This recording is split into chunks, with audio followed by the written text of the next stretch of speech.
तो अभी हम कौन सा टॉपिक स्टार्ट कर रहे हैं, हिमेटोलॉजिकल डिसऑर्डर्स।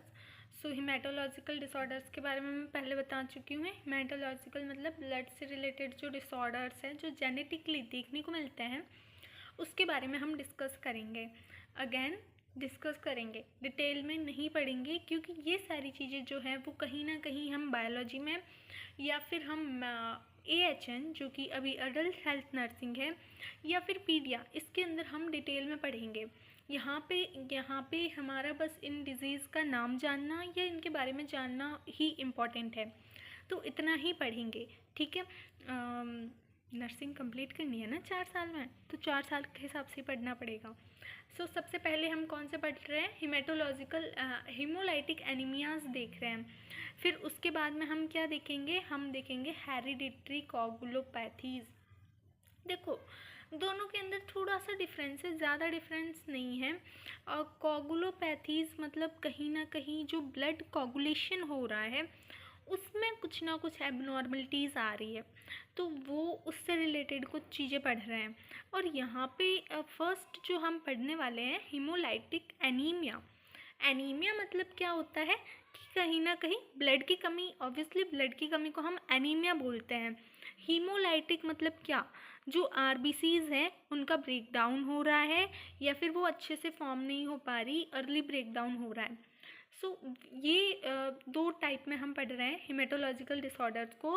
पहला कि हमारी जो भी ब्लड के जो एलिमेंट्स है, फॉर्म्ड एलिमेंट्स है, वो क्या हो रहे हैं, वो कहीं ना कहीं ब्रेक डाउन हो रहे हैं। Basically RBCs early break down हो रही है या फिर टेढ़ी मेढ़ी है, वो सब।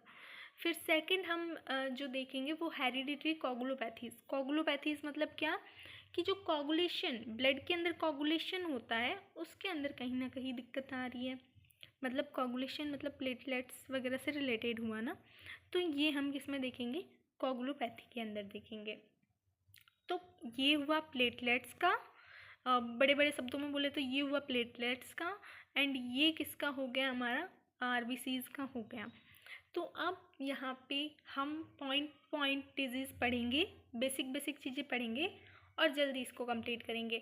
सो हीमोलाइटिक एनीमिया में जो फर्स्ट टाइप है वो है इम्यून हीमोलाइटिक एनीमिया। मतलब इम्यूनिटी की वजह से जो एनीमिया हो रहा है वो। इसका एग्जाम्पल क्या है, हीमोलाइटिक डिजीज़ ऑफ इनबॉर्न। फिर सेकंड हम जो पढ़ेंगे वो है hereditary red cell enzyme deficiency. मतलब जो रेड सेल डेफिशिएंसी हो जाती है, एंजाइम की डेफिशिएंसी हो जाती है, मतलब रेड सेल्स को बनाने में जो एंजाइम्स हेल्प करते हैं उनमें से किसी की डेफिशिएंसी हो जाती है तो एनीमिया होता है। उसका एक एग्जाम्पल क्या है, G6PD। देखो ये जो एक हिमेटोलॉजी जो है वो अलग से एक अलग ब्रांच है, तो इसके अंदर बहुत सारी चीज़ें हैं और अगर हम डिटेल में पढ़ना चाहें तो हम बहुत डिटेल में पढ़ सकते हैं। तो हम क्या कर रहे हैं, सिलेक्टिव चीज़ें ले रहे हैं, जैसे कि इम्यूनो हीमोलाइटिक एनीमिया। इम्यूनिटी की वजह से, इम्यूनिटी के ब्रेकडाउन की वजह से कुछ जो एनीमियाज होते हैं उसमें से हम कौन सा एनीमिया पढ़ेंगे, हीमोलाइटिक डिजीज़ ऑफ न्यूबॉर्न। फिर जो रेड ब्लड सेल्स के एंजाइम्स के फॉर्मेशन या उससे रिलेटेड जो एंजाइम्स होते हैं उनकी डेफिशिएंसी से जो एनीमियाज होते हैं उसमें से हम कौन सा पढ़ेंगे, G6PD। फिर third one hereditary defects of RBC membrane. जो RBC मेम्ब्रेन होती है, हमारी RBC मेम्ब्रेन होती है, उसके अंदर कुछ डिफेक्ट्स हो रहे हैं, इसकी वजह से वो क्या हो रही है, अर्ली ही स्वाहा हो रही है। तो अब जो ये मैं अच्छे से एक्सप्लेन करूँगी, ठीक है। तो अब इसका हम एक कौन सा एग्जाम्पल पढ़ेंगे, स्फेरोसाइटोसिस। फिर हम क्या पढ़ेंगे, इनइफेक्टिव इरेथ्रोपोइसिस। मतलब जो इरेथ्रोपोइसिस है वो इफेक्टिवली नहीं हो पा रहा, उसका हम कौन सा एक एग्जाम्पल पढ़ेंगे, थैलेसीमिया पढ़ेंगे। फिर हीमोग्लोबिनोपैथीज, हीमोग्लोबिन की कमी की वजह से कुछ हो रहा है, हीमोग्लोबिन में कुछ दिक्कत की वजह से हो रहा है, तो उसका कौन सा एग्जाम्पल पढ़ेंगे, सिकल सेल एनीमिया।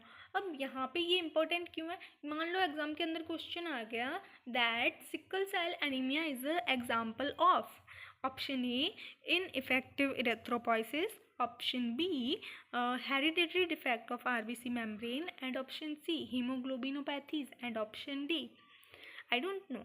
सो यहाँ पे हम लोगों को थोड़ा समझना ज़रूरी है कि अगर मेरे जैसा कोई एग्जामिनर आ गया तो ऐसे क्वेश्चंस दे सकता है। तो ये हमारी कुछ थी डिजीज़, हीमोलाइटिक एनीमिया कौन कौन से टाइप्स के होते हैं और उसके एग्जांपल्स। फिर और भी कुछ बच गए, 3 बच गए। कौन सा? Proximal nocturnal haemoglobinuria. ठीक है, ये भी कहीं ना कहीं ये होता है कि आरबीसीज की जो है वो प्रीमेच्योर डेथ होने लगती है बेचारे की। फिर है इनफेटाइल साइक्नोटोसिस, पता नहीं क्या है ये। एंड इसके बाद में है ब्लैक फैन डायमंड एनीमिया। तो ये 3 जो है वो थोड़ा सा आपको कंफ्यूज करेंगे, कॉन्सेप्ट क्लियर मैं कर दूंगी अच्छे से। अब इसके बाद में हम कौन सी पढ़ रहे हैं? कोगुलोपैथीज। ठीक है, अच्छे से इनके डिटेल में फ़ोटोज़ है, शॉर्ट में बता रही हूँ। पहले सबसे पहला है हीमोफीलिया, अच्छे से हम जानते हैं इसको। दूसरा है von Willebrand disease, we all not know. यहाँ पे भी जो कोगुलेशन जो होता है ना, उसके एक वॉन ब्रांड नाम का जो बोलते हैं, अरे कुछ होता है वॉन ब्रांड नाम से, उसकी कहीं ना कहीं डेफिशिएंसी हो जाती है, तो इस वजह से जो है ये डिज़ीज़ होती है। फिर कंजेनाइटल ए मेगाकैरियोटिक थ्रोम्बोसाइटोपेनिया। सो कंजेनाइटल मतलब क्या होता है कि जब बच्चा पैदा हुआ उस टाइम पे उसमें कुछ डिफेक्ट देखने को मिल रहा है। ए मेगाकैरियोसाइटिक जो है, इसका मतलब क्या है? मेगाकैरियोसाइटिक्स क्या होती है? हमारी बोन मेरो के अंदर कुछ सेल्स होती हैं जो क्या करती है? प्लेटलेट्स का फॉर्मेशन करती हैं। अब ए का मतलब क्या हो गया? उनमें कमी हो गई। मतलब क्या कि कहीं ना कहीं जो है प्लेटलेट्स नहीं बन पा रही। सो थ्रोम्बोसाइटोपेनिया, उसकी वजह से क्या डेवलप हो रहा है?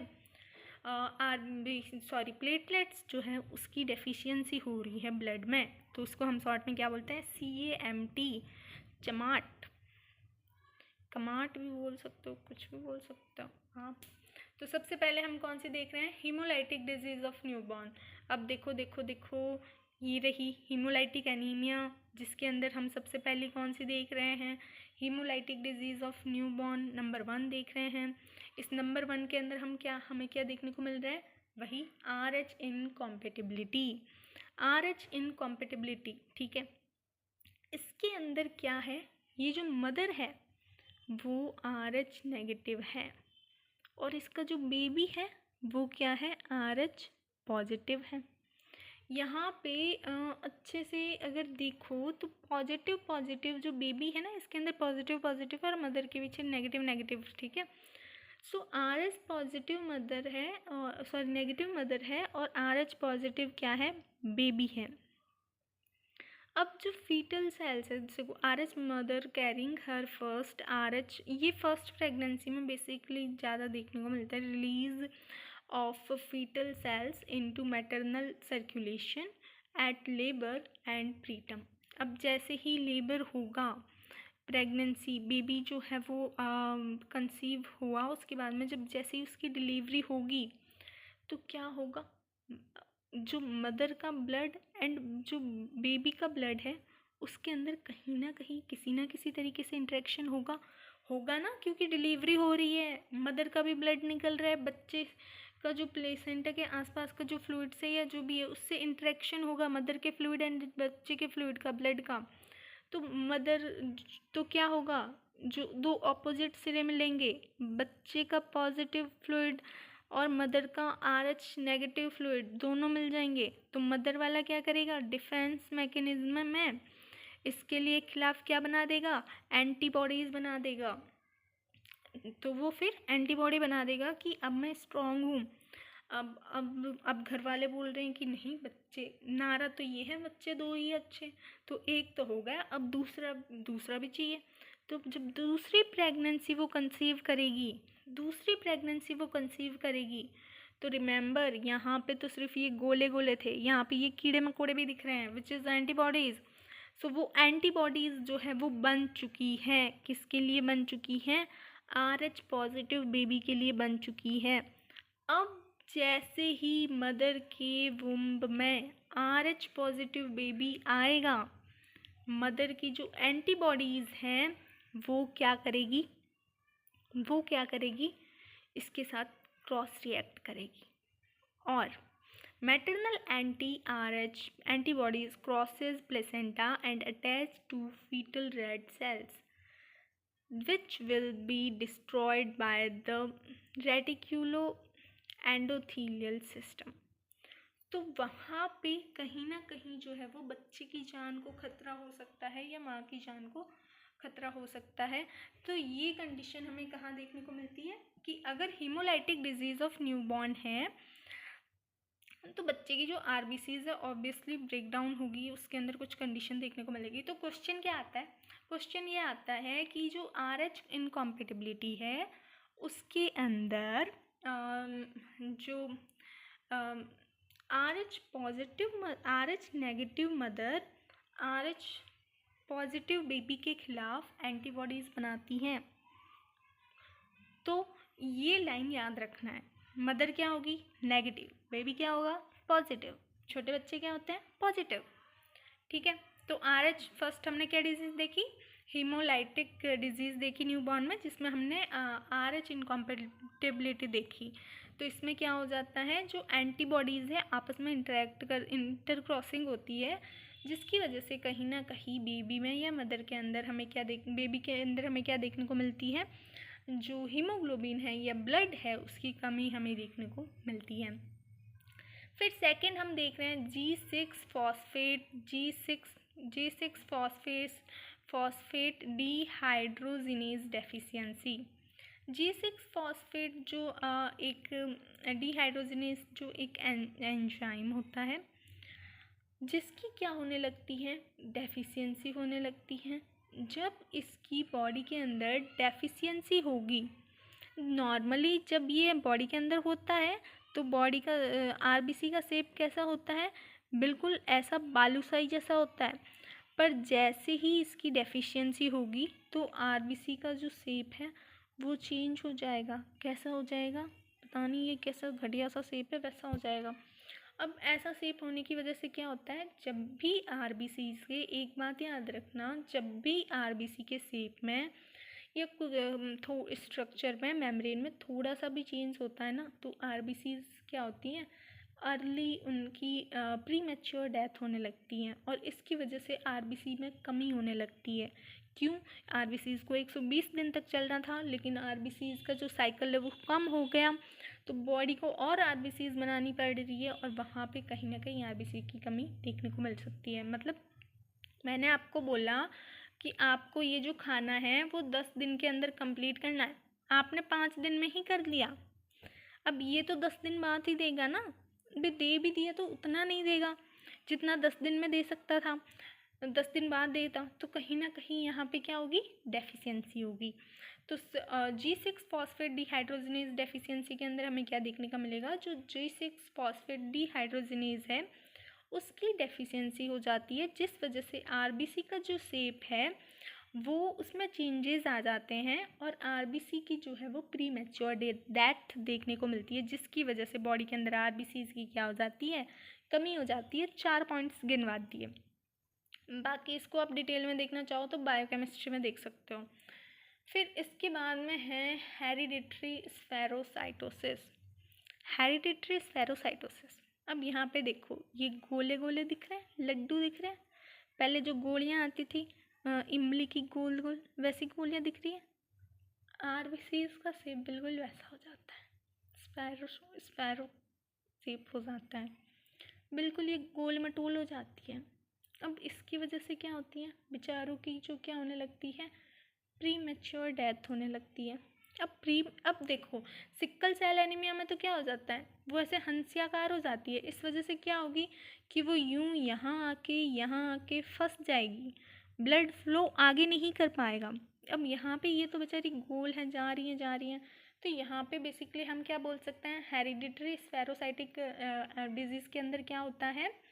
जो आरबीसीज हैं उनका जो शेप जो है वो चेंज हो जाता है, उसका जो मेम्ब्रेन है, आरबीसी का जो मेम्ब्रेन है उसमें कुछ ना कुछ चेंजेस आ जाता है। इस वजह से ये कैसी हो जाती है, बिल्कुल ऐसे गोल सी हो जाती है। और इस वजह से क्या हो जाता है, इनकी प्रीमेच्योर डेथ हो जाती है और हमें क्या देखने को मिलता है, एनीमिया देखने को मिलता है।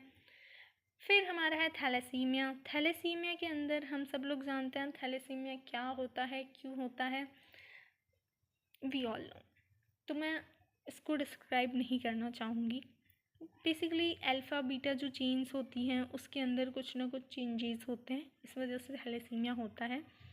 अब यहाँ पे नॉर्मल थैलेसीमिया है, यहाँ पे आरबीसीज ठीक है बिल्कुल। फिर जब नॉर्मल कंडीशन में आरबीसीज ठीक है, पर जो थैलेसीमिया वाली कंडीशन है यहाँ पे आरबीसीज का जो साइज़ है वो कहीं ना कहीं अच्छे से मैच्योर नहीं हो पा रही है। और दूसरा यहाँ पे क्या हो रहा है कि आरबीसीज की प्री मैच्योर डेथ देखने को मिल रही है, तो ये थैलेसीमिया के अंदर होता है।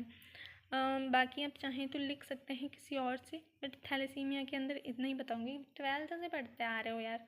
सिकल सेल एनीमिया, वही इसका हंसियाकार शेप हो गया, ये देखो ये फंस गई इधर, तो अब इसकी वजह से क्या हो सकता है, ये आँखी ब्लड जो ये एरिया जो है वो यहाँ पे ब्लड सप्लाई ब्लॉकेज हो सकती है, जो सिकल सेल एनीमिया में ये देखने को मिलता है। वहीं आरबीसीज का शेप चेंज हो जाता है, स्ट्रक्चर चेंज हो जाता है, डिफरेंस है यहाँ पे देखो, पूरा स्ट्रक्चर चेंज हो गया। अब वहाँ पे क्या हो रहा था कि ये जो मेम्ब्रेन थी ना, मेम्ब्रेन उसके अंदर कुछ चेंजेस आ रहे थे। और थैलेसीमिया में जो अल्फ़ा ए और अल्फ़ा बी चेन्स होती है, AHN में पढ़ा होगा ना, AHN फर्स्ट में, हाँ थैलेसीमिया है उसमें, तो उसके अंदर प्रॉब्लम्स की वजह से क्या होता है, थैलेसीमिया देखने को मिलता है। फिर प्रॉक्सिमल नॉक्चुरल हीमोग्लोबिनूरिया, इसके अंदर क्या होता है, इसको हम शॉर्ट में PNH भी बोलते हैं, ठीक है। बहुत रेयर है, लाइफ थ्रेटनिंग कंडीशन है, जिसके अंदर आरबीसीज की जो ब्रेकडाउन है वो प्री मैच्योरली होने लगता है। बस कोई रीज़न नहीं होता, सब बढ़िया चल रहा है, लेकिन आरबीसीज बहुत जल्दी ही आत्महत्याएं कर रही है, तो उसको हम क्या बोलते हैं, प्रॉक्सिमल नॉक्चुरनल हीमोग्लोबिनूरिया। उसकी वजह से क्या होती है, डेफिशिएंसी हो जाती है। फिर इन्फेंटाइल फाइनेकोसाइटोसिस, इसके अंदर क्या होता है, ये भी रेयर कंडीशन होती है, जिसके अंदर पाइक्नोसाइट्स, जो कि एक एबनॉर्मल रेड ब्लड सेल का डिसऑर्डर है, इसके अंदर क्या होता है, प्रेजेंट होती है पाइक्नोसाइट्स, ठीक है। It often present as jaundice and anemia, but is typically self-limiting and resolve within a few months. Okay. तो ये वाली डिजीज़ के अंदर हमें क्या देखने को मिलता है, जो पिक्नोसाइट्स जो हैं वो देखने को मिलती हैं, जिसके अंदर एबनॉर्मल आरबीसीज, इसके अंदर भी वही है, एबनॉर्मल आरबीसीज देखने को मिलती है। और ये नॉर्मली कौन सी कंडीशन में देखने को मिलती है हमें, जॉइंटिस या एनीमिया के अंदर, इसमें स्पेसिफिकली बताया हुआ है, ठीक है। एंड ये जो है खुद से ठीक हो जाती है या फिर कुछ मंथ्स भी ले सकती है, तो ये ज़्यादा इतना लाइफ थ्रेटनिंग नहीं है। और ये तो लाइफ थ्रेटनिंग है कि सब कुछ चंगा भला चल रहा है, फिर भी आरबीसी जल्दी मर रही है। और इसके अंदर क्या है कि आरबीसी कुछ एबनॉर्मली आरबीसीज प्रेजेंट होती है, जिसको हम ये क्या बोलते हैं, मैं इसको ठीक से प्रोनाउंस नहीं कर पा रही, पिक्नोसाइटोसिस बोलते हैं।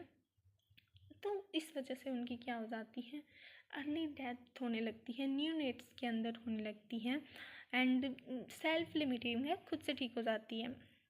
फिर उसके बाद में है ब्लैक फैन डायमंड एनीमिया। अब ब्लैक फैन डायमंड एनीमिया क्या होता है, जो फेलियर होता है बोन मैरो का टू जनरेट इनफ आरबीसीज। देखो आरबीसीज को इनफ जनरेट करने में जो फेलियर है वो है Blackfan Diamond anaemia. RBCs are diamond for us, but अगर प्लेटलेट्स को नहीं कर पा रहा तो उसको हमने क्या बोला था, चमाट बोला था, ठीक है। तो ये यहाँ पे आपकी हीमोलाइटिक वाली ख़त्म होती है। अब कोगुलोपैथीज़ हैं, जिसके अंदर जो सबसे पहली हम कोगुलोपैथी पढ़ेंगे वो है हीमोफीलिया। हीमोफीलिया के अंदर क्या होता है, हम इसको नॉर्मली क्या बोलते हैं, रक्त का थक्का नहीं जमता। रक्त का थक्का नहीं जमता, क्यों नहीं जम पा रहा, कि यहाँ पे क्या हो रहा है, यहाँ पे क्या हो रहा है, प्लेटलेट्स एंड क्लॉटिंग फैक्टर्स जो हैं वो एब्सेंस होते हैं, वो प्रेजेंट नहीं होते। सो हीमोफीलिया में हमें ये देखने को मिलता है। बाकी अपने 12th के अंदर पढ़ा होगा, इसके लिए 2 जीन्स रिस्पॉन्सिबल्स होते हैं, वो सारी चीज़ें। तो यहाँ पे बड़े बड़े शब्दों में बोलें तो ये प्लेटलेट्स एंड क्लॉटिंग फैक्टर्स जो हैं वो जो असेंशियल होते हैं वो प्रेजेंस नहीं होते, उनकी डेफिशिएंसी हो जाती है। इस वजह से जो डिजीज़ कंडीशन देखने को मिलती है उसको हम बोलते हैं हीमोफीलिया।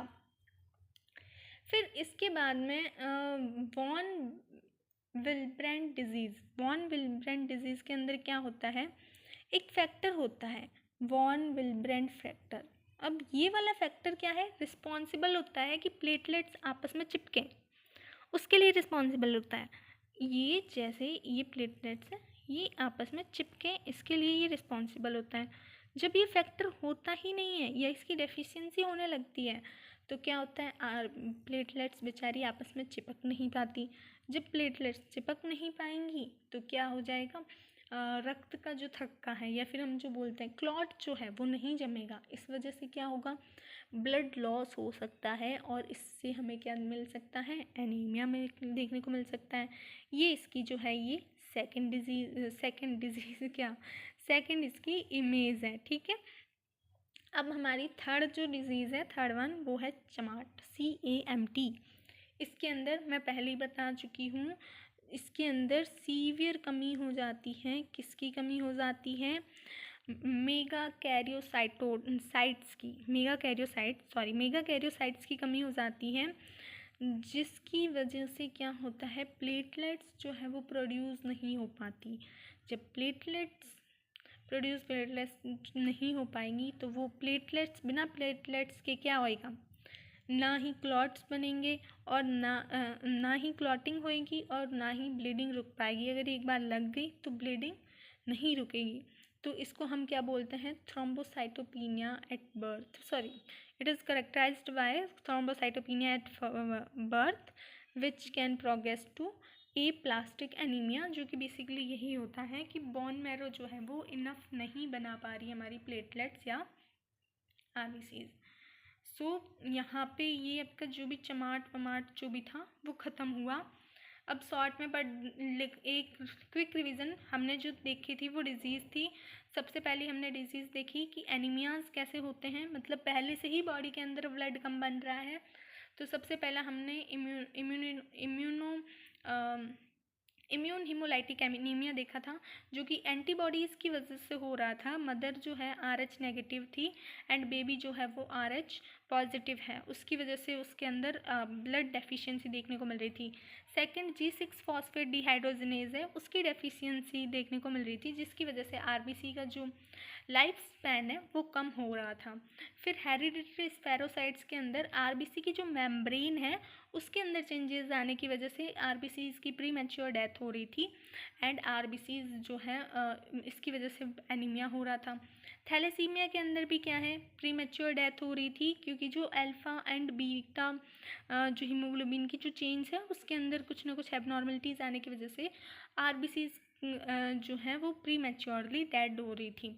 सिकल सेल एनीमिया में के अंदर क्या था, सेम RBCs का जो शेप है पूरा का पूरा चेंज हो रहा है, इस वजह से RBCs की प्री मैच्योर डेथ हो रही है।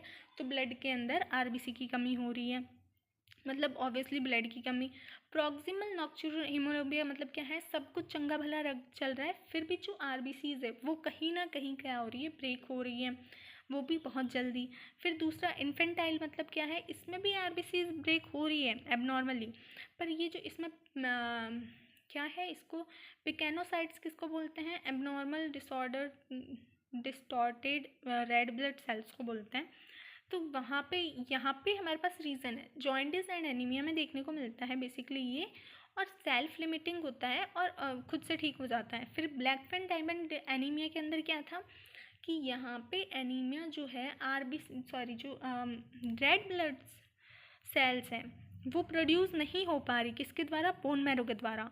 फिर हमने पढ़ा VWD, मतलब ये वाला जो फैक्टर है वॉन विल्ब्रेंट फैक्टर, वो कहीं ना कहीं जो प्लेटलेट्स को चिपकाने में हेल्प करता है, उसकी डेफिशिएंसी हो जाती है, इसलिए प्लेटलेट्स नहीं चिपक पाती अच्छे से आपस में। और इसीलिए जब चोट लगती है, ये पीछे वाले जो 3 डिजीज़ बता रही हूँ ना, ये कब है कि बॉडी के अंदर ब्लड तो है, ठीक ठाक है, पर जब चोट लगेगी तो ब्लीडिंग नहीं रुक पाएंगी, और ब्लीडिंग नहीं रुक पाएंगी तो ब्लड की डेफिशिएंसी हो जाएंगी, तो यहाँ पे इसलिए ब्लीडिंग नहीं रुक पाती। हीमोफीलिया के अंदर हमारे प्लेटलेट्स एंड क्लोटिंग फैक्टर्स है वो कहीं ना कहीं एब्सेंट्स रहते हैं, इस वजह से क्या हो जाता है, रक्त का थक्का जो है वो नहीं जम पाता है, इस वजह से ब्लड की कमी, चमाट के अंदर हम पढ़ चुके हैं मैगलोसाइट्स है उसकी कमी हो जाती है, इसलिए प्लेटलेट्स नहीं प्रोड्यूस हो पाती। तो यहाँ पे हमारी ये डिजीज़ जो है वो यहीं पे ख़त्म होती हैं। अब हम पढ़ेंगे जेनेटिक हीमोक्रोमेटोसिस। सो हीमोक्रोमेटोसिस का मतलब क्या है, आयरन जो है वो कहीं ना कहीं क्या हो रहा है, बॉडी के अंदर जमा हो रहा है। तो इसको हम आगे पढ़ते हैं अभी। तो हम क्या पढ़ रहे हैं, जेनेटिक हीमोक्रोमेटोसिस। एक करेक्शन करना चाहूँगी, पीछे मैंने थोड़ा सा गलत बोल दिया था।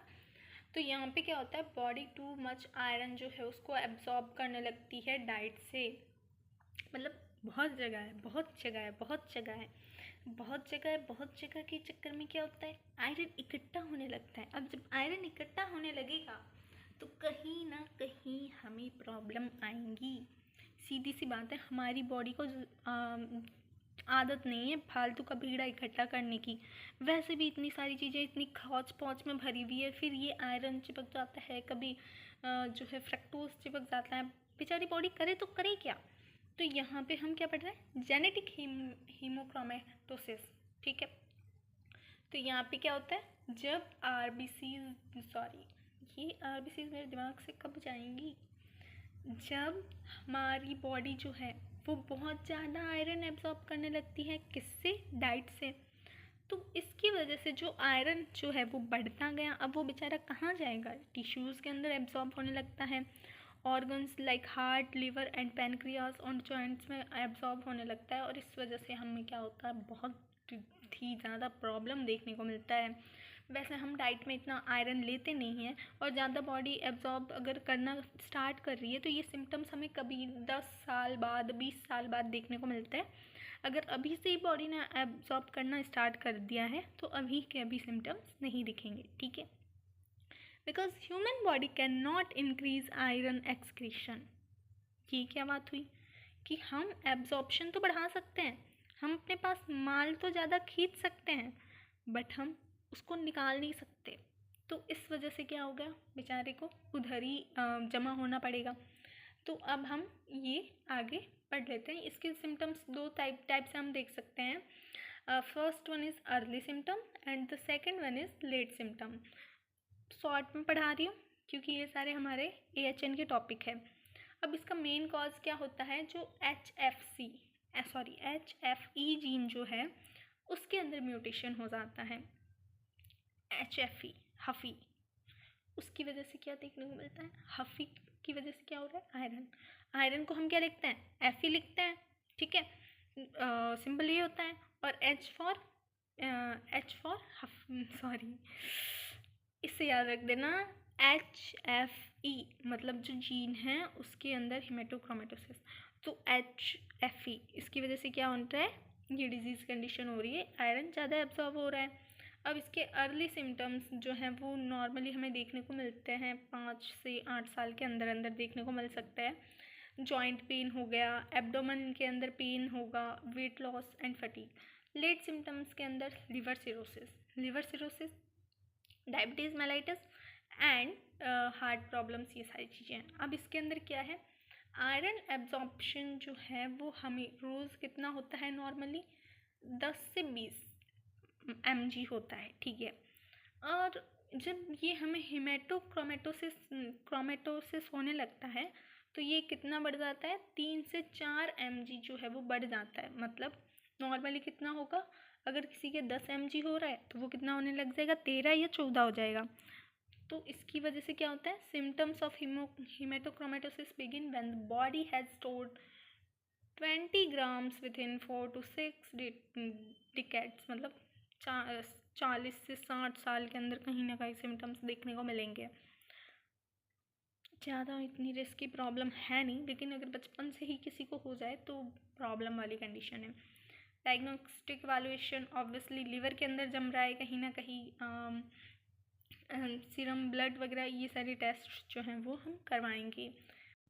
तो इसके डायग्नोस्टिक वैल्यूएशन क्या होंगे, ये सारे history collection, physical examination, LFT and management के अंदर weekly phlebotomy, prevent heavy dose of vitamin C की जो हैवी डोज है उससे प्रिवेंट करना है, ताकि जो आयरन है उसका एब्जॉर्प्शन अच्छे से हो पाए। अब इसके बाद में ये हमारी डिजीज़ ख़त्म हो जाती है। इसके अंदर हमें बड़ी बड़ी चीज़ें क्या याद रखनी है। फर्स्ट जो है, इसके सिम्टम्स 30 से 40 साल में देखने को मिलते हैं। दूसरा, ये किसके म्यूटेशन की वजह से होती है, HFE जीन के म्यूटेशन की वजह से होती है। तीसरा, ये डिजीज़ के अंदर क्या होता है, बॉडी जो है वो बहुत ज़्यादा आयरन जो है वो एब्जॉर्ब करने लगती है। ये 3 बड़ी बड़ी चीज़ें इसके अंदर याद रखने लायक है। अब हम जो डिज़ीज़ पढ़ रहे हैं वो है हंटिंगटन्स डिजीज़, जो कि न्यूरोलॉजिकल डिसऑर्डर है and genetic neurological disorder basically. और ये हम न्यूरोलॉजी या फिर बोल सकते हैं जो हमारा AHN2 है उसके अंदर हम पढ़ेंगे अच्छे से। तो मैं इसको शॉर्टली डिस्क्राइब कर लेती हूँ। इसको हम क्या बोलते हैं, इसको हम हंटिंगटन्स, कोरिया और कोरिया मेजर भी बोलते हैं। इसके 2 नेम हैं। तो कोरिया नेम से भी आ सकता है, या कोरिया मेजर नेम से भी आ सकता है, या हंटिंगटन्स डिजीज़ के नेम से भी आ सकता है। 3 नेम्स इसके याद रखने हैं।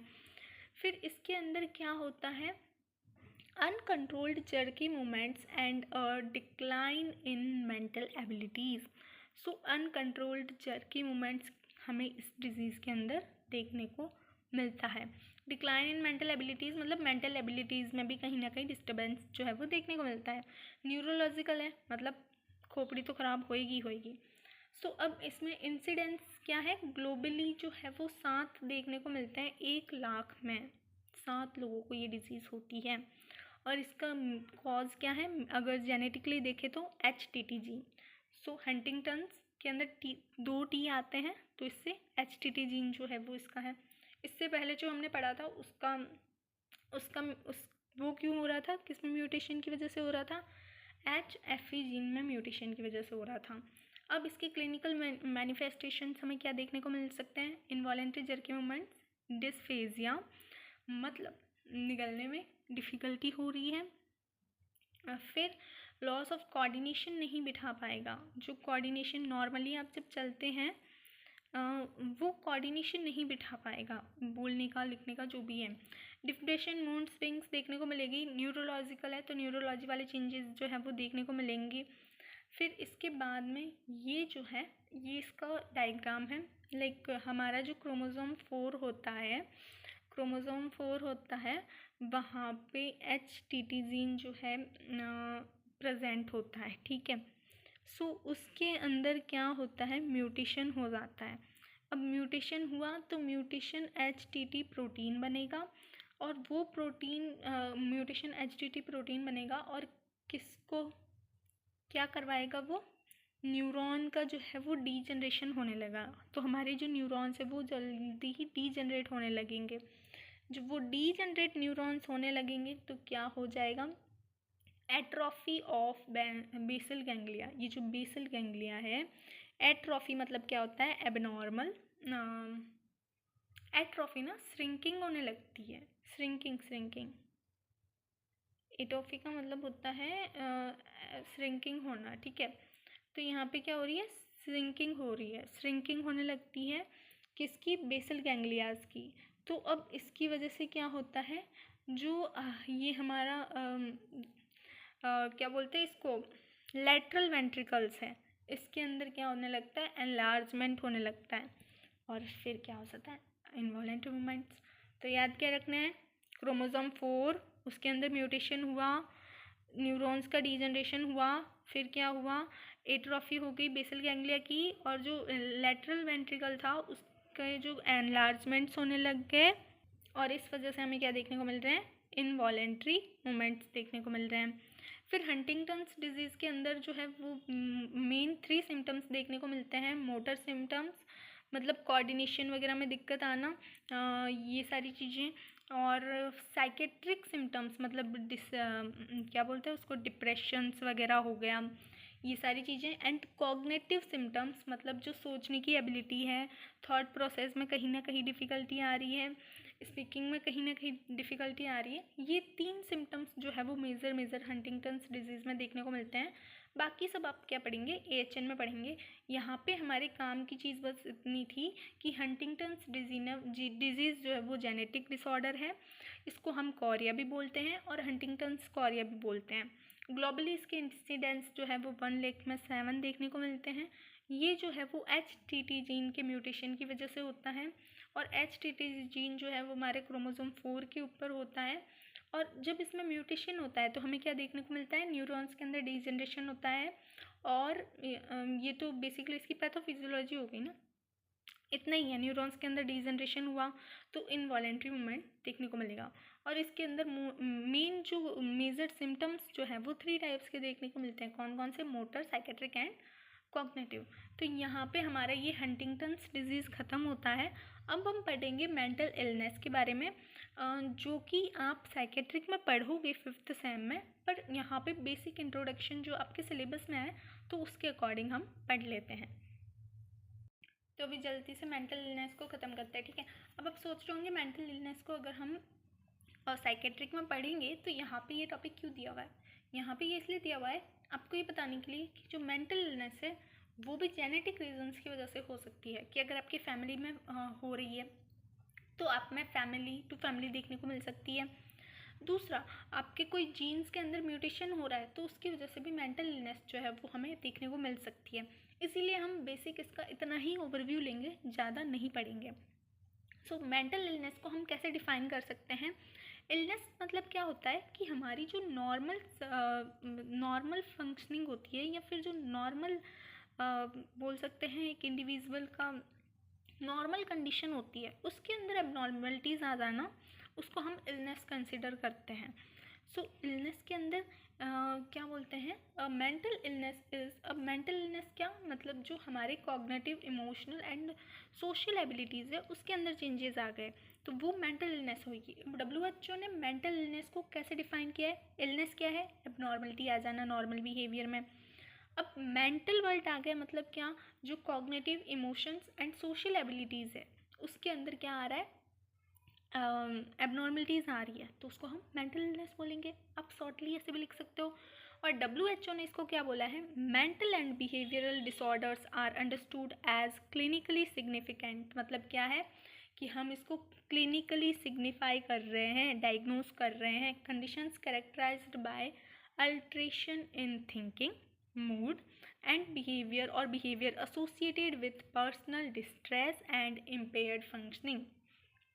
ये WHO ने डेफिनेशन दी थी कि क्या हो जाता है, डिसऑर्डर जिसको हम सिग्निफिकेंट कर रहे हैं क्लिनिकली, एंड उसके अंदर हमें क्या देखने को मिल रहा है, हमने क्लिनिकली ये सिग्निफिकेंट कर दिया कि आपकी थिंकिंग में, मूड में या बिहेवियर में अल्ट्रेशन है, जो कि आपकी इम्पेयर्ड फंक्शनिंग की वजह से है, या फिर पर्सनल कंडीशंस की वजह से, डिस्ट्रेस की वजह से है। तो ये मेंटल इलनेस थी, इसकी डेफिनेशन थी। फिर इसके बाद में इसके कॉजेज़ क्या हो सकते हैं। जेनेटिक कॉजेज़ में हम सबसे पहले कॉज देखेंगे जेनेटिक, फिर एनवायरमेंटल एंड बायोलॉजिकल। जेनेटिक के अंदर क्या है, जो डिस्की बोल सकते हैं, ये 1 है, ठीक है। डिस्की मत लिख देना सच में। डिस्की जो जीन है उसके अंदर म्यूटेशन, या फिर PD4B, इसके अंदर म्यूटेशन की वजह से क्या हो जाता है, जो मेंटल इलनेस जो है वो होने के रिस्क रहते हैं। फिर एनवायरमेंटल के अंदर प्री नेटल एनवायरनमेंट, लाइक जो मदर जो ड्रग्स ले रही है उसकी वजह से हो सकता है, या फिर जो मैटरनल एज है वो ज़्यादा है तो उसकी वजह से भी हो सकता है, मैटरनल इन्फेक्शंस की वजह से भी हो सकता है। तो ये मेंटल इलनेस जो है अगर मदर के अंदर देखने को मिल रही है प्रेगनेंसी के दौरान तो बच्चे में भी हो सकती है, और मदर के अंदर इन सब कंडीशंस में देखने को मिल सकती है।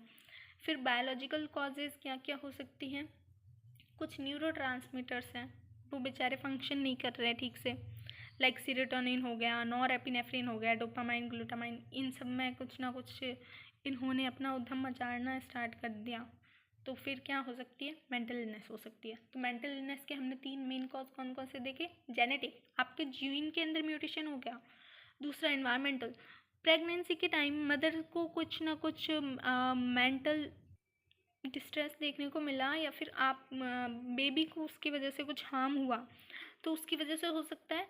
और थर्ड वन इज़ कौन सा, बायोलॉजिकल कॉजेज, जिसके अंदर हमारे जो न्यूरो ट्रांसमीटर्स है वो अपना अलग ही रामायण गाने लग गए, या फिर उन्होंने काम करना ही बंद कर दिया कि हम तो ना करेंगे, या फिर ज़्यादा करना स्टार्ट कर दिया। तो वहाँ पे ये जो कॉजेज़ है वो मेंटल इलनेस के 3 मेन कॉजेज़ हैं। अब हम न्यूरो ट्रांसमीटर्स पढ़ रहे हैं कि जो न्यूरो बड़े बड़े अक्षरों में पढ़ रहे हैं, मतलब बड़े बड़े क्या नॉर्मली देख रहे हैं, न्यूरो ट्रांसमीटर्स कुछ हैं, उनके क्या क्या काम है। तो सबसे पहले हमारा सेरोटोनिन, सेरोटोनिन का जो काम क्या होता है, ये रेगुलेट करता है हमारे मूड को, मूड को, स्लीप को, एपेटाइट को एंड डाइजेशन को, एंड जो ब्लड फ्लो है उसको ये क्या करता है, रेगुलेट करता है। अब अगर सेरोटोनिन का लेवल बढ़ गया तो हमें क्या होगा, नींद नहीं आएगी, उसमें इनरेगुलेशन होगा, ठीक है, और जो मूड है उसके अंदर भी अल्ट्रेशन देखने को मिलेंगे। फिर नॉरएपिनेफ्रिन का काम क्या होता है, ये जो है वो रेगुलेट करता है हमारी अराउजल को, अटेंशन को और कॉग्निटिव फंक्शंस और स्ट्रेस रिस्पॉन्स को, स्ट्रेस के अंदर कैसे रिस्पॉन्स करना है और अटेंशन टाइम कितना होगा। तो अगर नॉरएपिनेफ्रिन में अल्ट्रेशन देखने को मिलेंगे तो ये सारी चीज़ें भी गड़बड़ा जाएंगी। फिर आता है डोपामाइन। डोपामाइन क्या है, सब जानते हैं हम, motivation, reward and motor control and mood regulation के लिए ये हेल्प करता है। फिर ग्लूटामेट है, जिसका रोल होता है neuronal communication, play role in neuron communication like learning, memory and overall brain functioning में ये हेल्प करता है। अगर आप में लर्निंग डिसेबिलिटीज़ हैं, मेमोरी डिसेबिलिटीज़ हैं, तो वो कहीं ना कहीं ग्लूटामेट की वजह से भी देखने को मिल सकती हैं। फिर हमारा लास्ट कौन सा है, लास्ट क्या, ये खत्म हो गए, ये हमने 4 देखे, ठीक है, serotonin, norepinephrine, dopamine and glutamate. इसके हमने 1 लाइनर में देख लिए, जितना हमारे जानना जरूरी था कि ये क्या क्या काम करते हैं। फिर इसके बाद में डिप्रेशन क्या होता है, डिप्रेशन के अंदर क्या होता है, हमें सिम्टम्स देखने को मिलते हैं सैडनेस के, एम्प्टीनेस के, मतलब एकदम सब खाली खाली लगता है, जग सूना सूना लगे, और होपलेसनेस। तो क्या देखने को मिलता है, सैडनेस, एम्प्टीनेस एंड होपलेसनेस। तो इसके अंदर क्या रीज़न हो सकता है, अब बताने की आवश्यकता नहीं है, डिप्रेशन बहुत फेमस है यहाँ पे। फिर सीजोफ्रेनिया के अंदर क्या देखने को मिलता है हमें, कि जो पर्सन है उसकी एबिलिटी, जो सोचने की, फील करने की एंड बिहेव करने की, जो क्लियरली बिहेव करने की है, वो कहीं ना कहीं गड़बड़ा जाती है और वो नहीं कर पाता। अब यहाँ पे 2 रीज़न्स हो सकते हैं, फैमिली हिस्ट्री हो सकती है पहला, या फिर कुछ इन्वायरमेंटल फैक्टर्स हो सकते हैं, या फिर अगर हम जीन्स की बात करें तो जीन्स के अंदर कौन कौन से जीन्स जो है वो रिस्पॉन्सिबल हो सकते हैं, that each person inherited 2 copies of COMT gene, 1 from each parent, हर पेरेंट से एक COMT की कॉपी मिलती है, ठीक है। There are 2 COMT types, valine type के जो COMT होते हैं, और दूसरा मैट टाइप के जो है वो COMT होते हैं। जो वैलिन टाइप के होते हैं वो सीजोफ्रेनिया के चांसेस जो है वो इंक्रीज़ कर देते हैं। सो अगर आपके पेरेंट से आपको वैलिन टाइप के एमिनो एसिड्स मिले हैं, मतलब एमिनो एसिड वैलिन मिला है, वैलिन टाइप के आपको क्या बोलते हैं इसको, जो जीन्स मिले हैं, तो आपके अंदर सीजोफ्रेनिया का रिस्क बढ़ सकता है। तो ये फैमिली की वजह से हो सकता है, बाकी इन्वायरमेंटल फैक्टर्स की वजह से तो होता ही है। अब यहाँ पे एक होता है बाइपोलर डिसऑर्डर, मतलब कभी खुशी कभी गम। एक बार के लिए बोले तो मिक्स्ड स्टेज होती है, खिचड़ी वाली स्टेज होती है। मूड जो है वो बहुत जल्दी शिफ्ट हो जाता है, क्यों, mood shift from depression to mania and to mixed stage, कभी बहुत ज़्यादा हाइपर एक्टिव होगा और कभी एकदम से डल। तो ये सारे डिसऑर्डर्स हम किस में पढ़ेंगे, साइकेट्रिक में पढ़ेंगे। अभी हमारे लिए बस क्या जानना ज़रूरी था इसके अंदर, कि जो मेंटल इलनेस है वो कहीं ना कहीं जेनेटिक रीजंस की वजह से भी होती है, और उसके लिए जो जीन्स रिस्पॉन्सिबल होते हैं मेंटल इलनेस के रिस्क के लिए वो हम अभी पढ़ चुके हैं, डिस्की एंड पेडेफोर भी। फिर इसके बाद में 4 हमारे जो न्यूरोट्रांसमीटर्स होते हैं जो बायोलॉजिकल कॉजेज़ में आते हैं वो भी रिस्पॉन्सिबल्स होते हैं, हो सकते हैं।